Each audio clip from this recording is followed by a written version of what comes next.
Hi everyone and welcome back to my channel or to my channel. So today's video is going to be a January TBR. If you don't know what TBR means, it means to be read.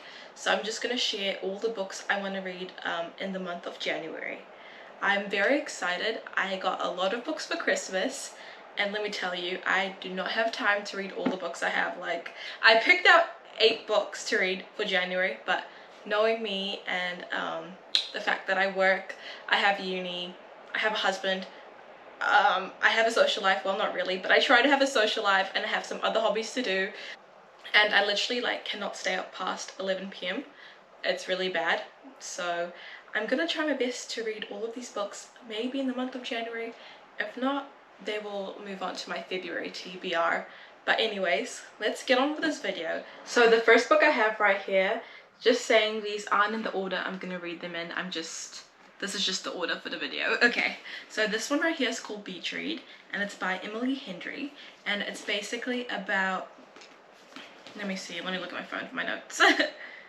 So instead of reading the back, I'm going to just read out a little summary I have on my phone for every book. This book is about a romance writer who no longer believes in love and a literary writer stuck in a rut.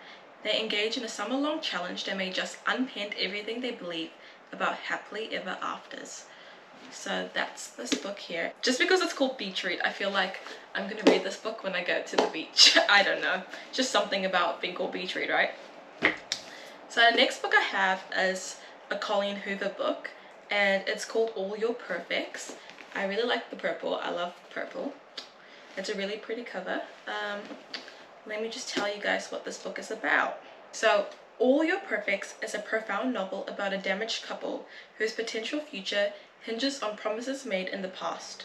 This is a heartbreaking page turner and asks, can a resounding love with a perfect beginning survive a lifetime between two imperfect people? So I guess this book is about a couple whose marriage isn't going the way they want it to go. They're having some struggles, trying not to divorce each other. Yeah, I'm interested to read this book because, you know, later down the line this might help me. No, I'm just kidding. But I'm very excited to read this one. This one was a Christmas present to myself, by the way.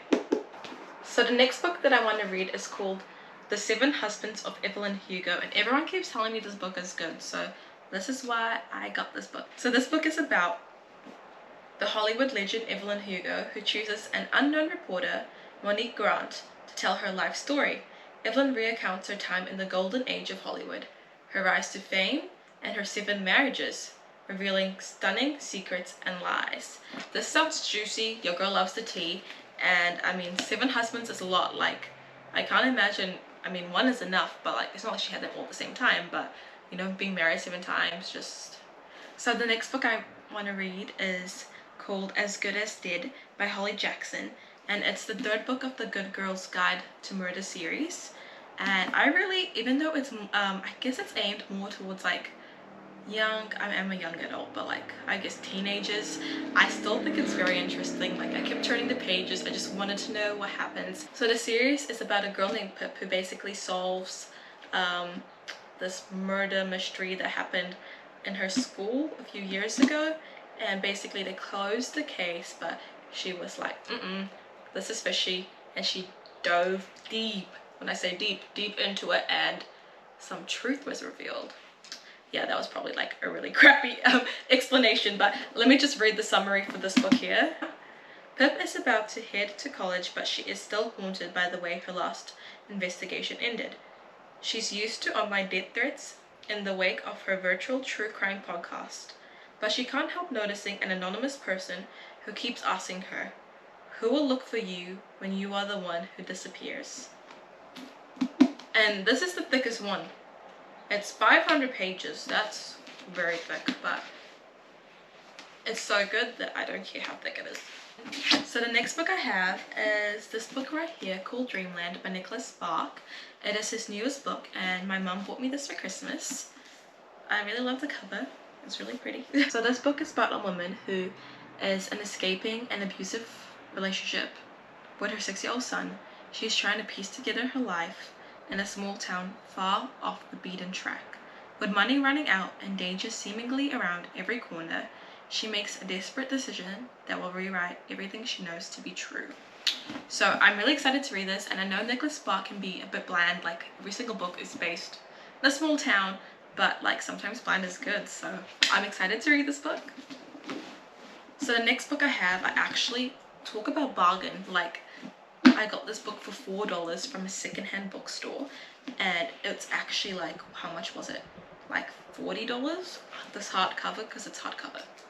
$40, and I got it for $4, and it looks like perfect bargain. Okay, so this book right here is called The Song of Achilles by Madeline Miller, and I'm sure you know what this book is about because I swear everyone's been talking about it, but let me read the summary. I don't know if I can pronounce these Greek words. Please don't judge my pronunciation, thanks. So here is the summary for this book. The story is told from the perspective of Patroclus, who, exiled by his father to live in the court of Peleus, soon falls in love with his host's son, the superhuman Achilles. From childhood, his demigod status means he is swifter, more beautiful, and more skilled than all his peers. So that's this book, and I'm really excited to read it. The next book I have actually isn't my book. A lady from my work gave it to me to read.